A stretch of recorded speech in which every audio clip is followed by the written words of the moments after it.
इसको हमें do while loop के साथ करना है। तो यहाँ पे लग जाएगा डू, और ये वाइल कहाँ चला जाएगा, आखिर में। और यूज़र इनपुट की इनिशियल वैल्यू अगर हम 2 भी रख दें, यानी इवन रख भी दें, तब भी एक दफ़ा प्रॉम में ये वैल्यू पूछेगा। क्यों पूछेगा? क्योंकि कंडीशन तो बाद में चेक हो रही है और तब तक शायद चेंज हो चुकी हो। भले आपने 2 रखा है लेकिन पहले ये चलेगा ना, तो हो सकता है जब तक ये कंडीशन चेक हो रही है वो 2 की जगह 5 हो चुका हो, तो फिर दोबारा पूछेगा। ठीक है, चलाते हैं ज़रा इसको। रिफ्रेश किया तो 2 था, इसके बावजूद ही हमसे प्रॉम में वैल्यू पूछ रहा है। हम यहाँ पे दे देते हैं 5, दोबारा पूछेगा 7, 16, रुक जाना चाहिए।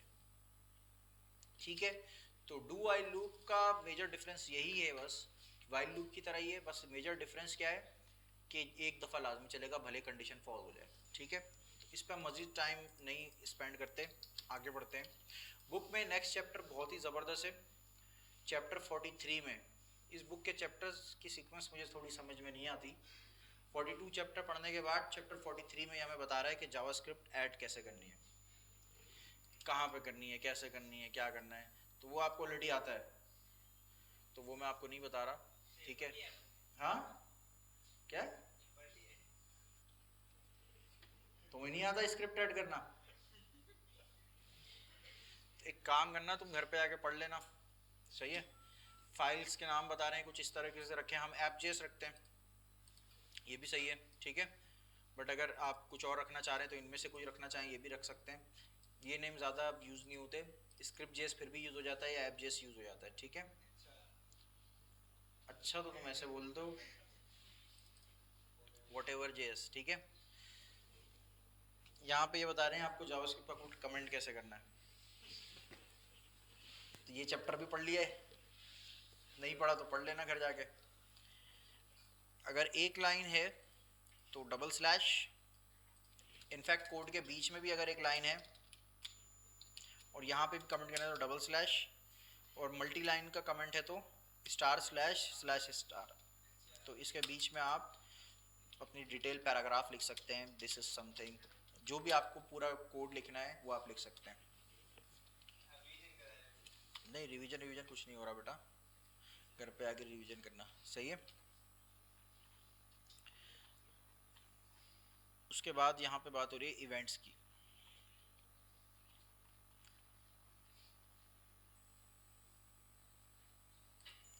इवेंट्स में ये सबसे पहले आपको लिंक के ऊपर ही ऑन क्लिक कॉल करके कुछ चलाने का तरीका बता रहे हैं।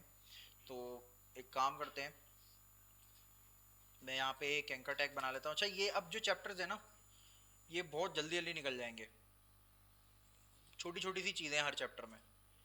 इवेंट्स हम क्योंकि ऑलरेडी पढ़ चुके हैं, मिसाल दे रहा हूँ मैं आपको। ये जो इवेंट लिंक है, इवेंट बटन है, ये ऑलमोस्ट एक जैसे ही है। बहुत सारी चीज़, इवेंट माउस में एक ऑन क्लिक आप ऑलरेडी पढ़ चुके हैं, तो अब ये बहुत क्विकली चैप्टर्स मूव होने वाले हैं। ठीक है, तो और ये इसमें कोई ऐसी कोई कॉम्प्लेक्स चीज़ है भी नहीं, आपने मेजर चीज़ें ऑलरेडी पढ़ ली हैं, तो कोई ऐसा मसला नहीं है, जल्दी जल्दी चीज़ें ख़त्म होगी। एक एंकर टैग बनाते हैं और हम चाहते हैं बुक की एग्जाम्पल को फॉलो करते हैं। इन्होंने क्या करवाया है, इन्होंने क्लिक ही लिख दिया। अच्छा, इन्होंने क्लिक लिख दिया, क्लिक के ऊपर कुछ काम कराना है, क्लिक। ठीक है, एक लिंक बना हुआ है, हम चाहते हैं यूज़र जब इस पर क्लिक करे तो कोई काम हो जाए। ठीक है, तो सबसे पहले जब क्लिक करेंगे तो ये तो उस यूआरएल पे जाएगा, यही होगा ना एंकर टेक का जो बाय डिफ़ॉल्ट काम है। तो हम ये नहीं चाहते, सबसे पहले तो हम चाहते हैं ये लिंक की तरह दिखे ज़रूर, क्लिक भी हो, ऑन क्लिक अगर हम लगाएं। और यहाँ पे ये ऑन क्लिक है ना, यहाँ पे आप पूरी जावास्क्रिप्ट लिख सकते हो। ठीक है, चल गया। ठीक है, तो ये अभी क्लिक हुआ हुआ है, दबा हुआ है, जब तक मैं इसको ओके नहीं करूँगा ये नॉर्मल नहीं होगा, ओके करूँगा तो नॉर्मल होगा। अच्छा, ये क्यों ऐसा हो रहा है, ये है इसकी डिटेल अभी नहीं पढ़ते, ये 6 पे पढ़ लेंगे। बट आसान एक वर्ड याद कर लीजिए, ये सिंक्रोनस कॉल है। मतलब सिंक्रोनस मतलब ये तब तक कोड को आगे नहीं बढ़ने देगा जब तक के प्रोसेस कंप्लीट ना हो जाए। तो अलर्ट जब तक पूरा नहीं हो रहा तब तक ये आगे नहीं बढ़ रहा, वो क्लिक के बीच में ही फंसा हुआ है अभी तक। रेड जो है ना, ये रेड किया नहीं है मैंने, ये असल में दबा हुआ है बटन। अब जब ओके होगा तब वो बटन हटेगा वहां से। तो एक तो ये हो गया, लेकिन हम बेहतर क्या है कि हम यहाँ पे एक फंक्शन बना लें। जब भी हमें ऑन क्लिक पे कोई काम कराना हो तो हम क्या करें, एक फंक्शन बना लें और उस फंक्शन को यहाँ कॉल करें। यहाँ जावास्क्रिप्ट लिखना मुनासिब नहीं है, ठीक है।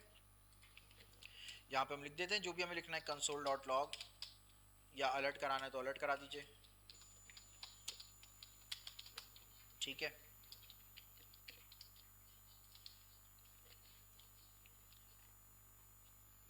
ठीक है।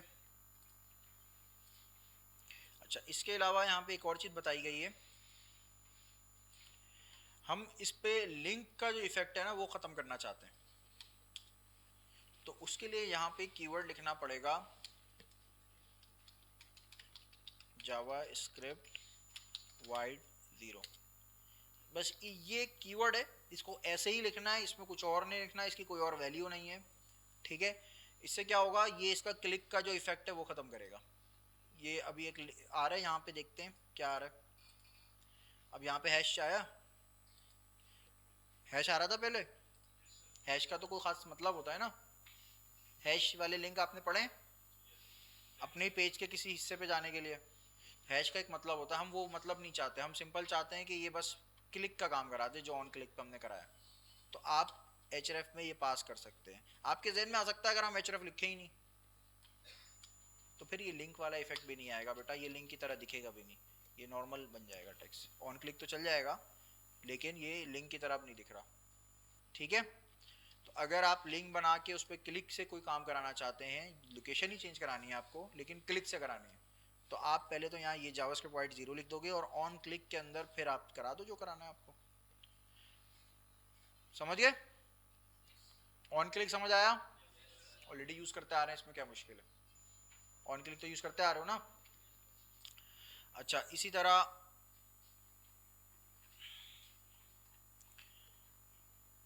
बटन के ऊपर भी ऑन क्लिक आप ऑलरेडी लगा चुके हो, इन्होंने बटन के ऊपर लगा के दिखाया है, तो मैं बटन के ऊपर आपको लगा के दिखा देता हूँ और एक नई चीज उसमें से सीखने की कोशिश करते हैं।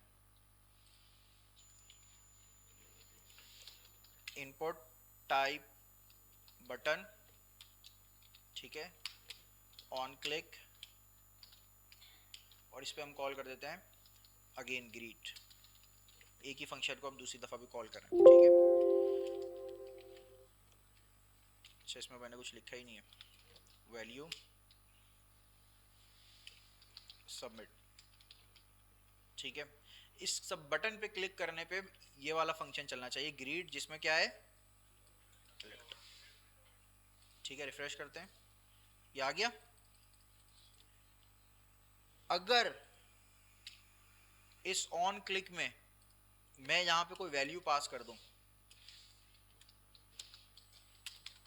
या नाम लिख देता हूं, सिंगल इन्वर्टेड कॉमा क्यों लिख रहा हूं, क्योंकि बाहर मैंने डबल लगाए हुए, अगर बाहर सिंगल होते तो अंदर क्या लगाता, ठीक है, इसमें तो कोई कंफ्यूजन नहीं है ना। तो अब मैं ज़रा ग्रेड कॉल करूंगा तो इसमें मुझे पैरामीटर मिलेगा यूज़र या जो भी मैं नाम रख दूं, इसकी वैल्यू में बन जाएगी वो। ये कॉन्सेप्ट क्लियर है बेटा? ऐसे मिलता है ना फंक्शन में, पैरामीटर में जो भी हम बात करते हैं, हमने ग्रीट को कॉल करते हुए एक दफ़ा खाली रखा है और एक दफ़ा में हैदर लिखा है, तो जिस दफ़ा खाली रखा है उसमें अनडिफाइंड मिलेगा, जिस दफ़ा पे कॉल किया है तो हैदर मिल जाएगा। सही है बेटा? चलाते हैं, दोनों पे क्लिक करते हैं। क्लिक पे हमें मिलना चाहिए अनडिफाइंड। अच्छा, मैंने अलर्ट कराया है, कंसोल करा देता हूँ ताकि रीड कर सकूँ मैं। क्लिक पे मुझे मिला अनडिफाइंड और सबमिट पे मुझे मिला हैदर। यहाँ तक क्लियर है? यही एग्जाम्पल एक और बार करता हूँ, हैदर की जगह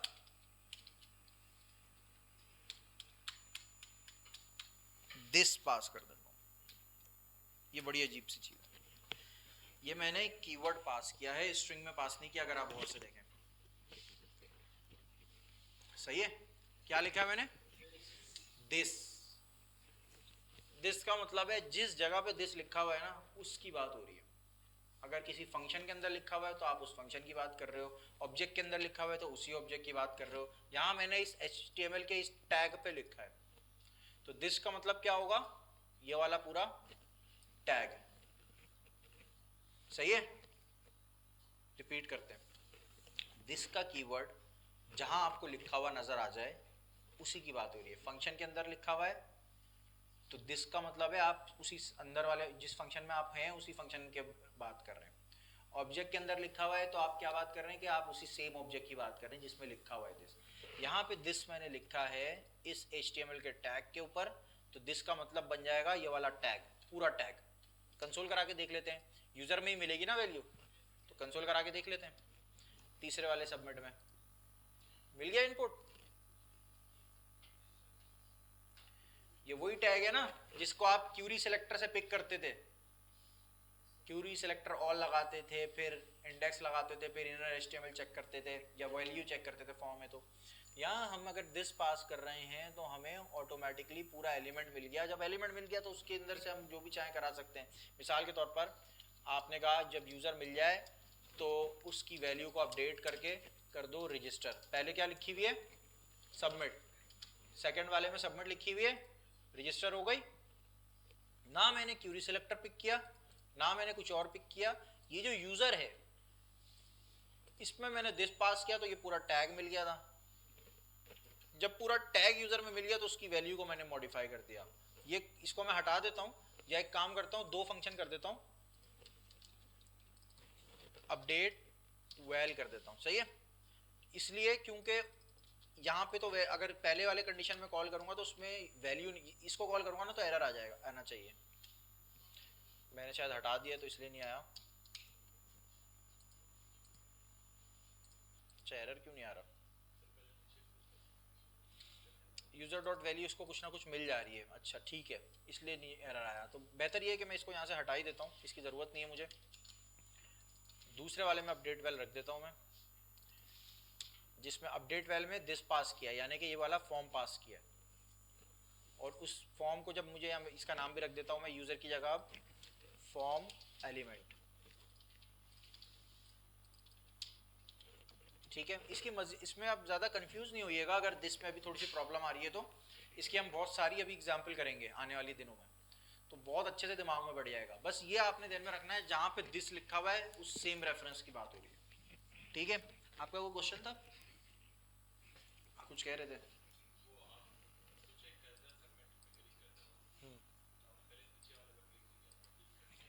ठीक है, अभी तो कर दिया। सही है, सबमिट पे क्लिक कर रहे हैं तो रजिस्टर आ रहा है। ठीक है, तो ऑन क्लिक भी समझ आया होगा, उम्मीद कर रहा हूं मैं। आया समझ? ऑन क्लिक क्या करता है? क्लिक करने पे हम उस पर अपनी मर्जी का कोई फंक्शन कॉल करवा सकते हैं। ठीक है, on click almost her tag पे लगा सकते हैं हम। इमेज है, H1 है, पैराग्राफ है, किसी पे भी क्लिक करने पे आप लगा सकते हैं। ठीक है, वो उसके क्लिक पे उसका काम कर देगा, जरूरी नहीं है कि बटन हो। ऑब्वियसली अगर मैं यहाँ पे एक H1 लिखता हूँ,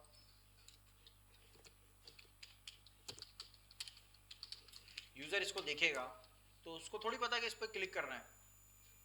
ये क्लिकेबल लग रहा है, ये और ये लिंक ये क्लिकेबल लग रहे हैं, तो इस पे आप ऑन क्लिक लगा तो सकते हो। अगर मैं इस पे लगा के आपको दिखाऊं, ये देखो चल रहा है, चला ना, तो लगा तो सकते हो आप, लेकिन ये यूजर एक्सपीरियंस अच्छा नहीं है। नॉर्मली क्लिक आप बटन पे या लिंक वगैरह पर किसी क्लिकेबल आइटम पे लगाओगे। ठीक है, वो और बात है कि ये वैलिड है, HTML H1 पे जरूरत पड़ जाए, पैराग्राफ पे पड़ जाए तो आप लगा सकते हैं। सही है जी। आइए और देखते हैं हमारे पास और माउस के कौन से इवेंट है। On mouse over, on mouse out. क्या कह रहे हो? बोलो बोलो, कुछ कह रहे हैं? आगे बढ़ जाऊं? आगे बढ़ जाते हैं, लास्ट एग्जाम्पल देख लेते हैं। इसके लिए मैं एक इमेज उठाता हूँ। अच्छा, जो एग्जाम्पल, बल्कि पहले हेलो वर्ल्ड पे मॉडिफाई करते हैं। ऑन क्लिक पे हम कोई काम नहीं करा रहे। ऑन क्लिक तो आपको पता लग गया है ना। हमारे पास दो मेथड हैं, दो इवेंट्स हैं, ऑन माउस ओवर और ऑन माउस आउट। जिस तरह ऑन क्लिक है उसी तरह ऑन माउस ओवर और ऑन माउस आउट है। यानी कि माउस ओवर क्या करता होगा, जब माउस इसके ऊपर आए, क्लिक विलिक नहीं किया है, जब माउस ऊपर आए तब कोई काम करवाना है, और जब माउस हट जाए तब भी कोई काम करवाना है। समझ गए? तो एक फंक्शन बना दें, अपडेट हेडिंग, ठीक है। और अभी सिर्फ इसमें कराते हैं कंसोल। कंसोल में हम कह देते हैं एलिमेंट हमें जो मिलेगा, ये एलिमेंट जो पैरामीटर में मिलेगा सिर्फ उसको कंसोल करा दिया। इसको हम कॉल कराएंगे h1 के अंदर ऑन माउस ओवर, और इसमें हमने कॉल किया पैरामीटर में मैंने दिस पास कर दिया। ये जो मैंने दिस पास किया है, अब इस वाले फंक्शन में दिस में क्या मिलेगा, ये पूरा h1 मिल जाएगा। यहां पे दिस पास किया था तो ये पूरा टैग मिल रहा था, यहां पे दिस पास किया तो पूरा h1 मिल जाएगा, सही है। तो EL के अंदर मुझे क्या मिलना चाहिए, h1। रिफ्रेश किया, माउस ऊपर लाने पे ही मिलना चाहिए, क्लिक विलिक नहीं करूंगा मैं, मिल गया, ठीक है। जब मुझे एलिमेंट मिल जाए तो इसकी इनर HTML चेंज करनी हो, कोई भी चीज़ मैं कोई भी प्रॉपर्टी डॉट करके एक्सेस कर सकता हूँ ना मैं, ठीक है। इसको बोला करो पीछे बैठा करे यार, आगे आके बैठ जाते हो, सो जाते हो, मेरे को नींद आ जाती है। उठ जाओ मुबशिर, तुम्हें भी आ रही है, मैं भी सो जाता हूँ, तीनों सब मिलकर सो जाते हैं काम करते हैं। जब हमें कोई HTML का टैग मिल जाए तो हम उसकी कोई भी प्रॉपर्टी को डॉट करके एक्सेस कर सकते हैं, ठीक है। तो अब हमें ये पूरा एलिमेंट मिल गया है, मैं चाहता हूँ जैसे माउस इस पे जाए उसकी इनर HTML हेलो वर्ल्ड से हो जाए hello JavaScript, EL dot inner HTML में अपडेट कर दो हेलो जावास्क्रिप्ट, ठीक है। चलाते हैं ज़रा, माउस ऊपर जाएगा तो ये हेलो जावास्क्रिप्ट हो जाना चाहिए, क्लिक विलिक नहीं करूँगा, ठीक है। अपडेट हो गया।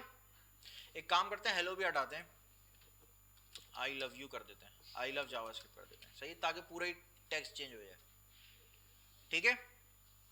ऑन माउस ओवर समझ आ गया। हम माउस हटे तब वापस वो हेलो वर्ल्ड करना चाहते हैं। ऑन माउस आउट चलेगा, इवेंट तो आपको पता है ऑन माउस आउट चलेगा। अब अपडेट हेडिंग दोबारा करानी है हमें, या इसको करना है हमें रिवर्ट ओरिजिनल हेडिंग। जब माउस हटे तो जो पहले वाला हेलो वर्ल्ड हेडिंग है वही आ जाए, तो इस फंक्शन में भी मैं दिस पास कर देता हूँ। दोबारा जब ये फंक्शन कॉल होगा, ये फंक्शन बनाया नहीं है, बना रहा हूं अब,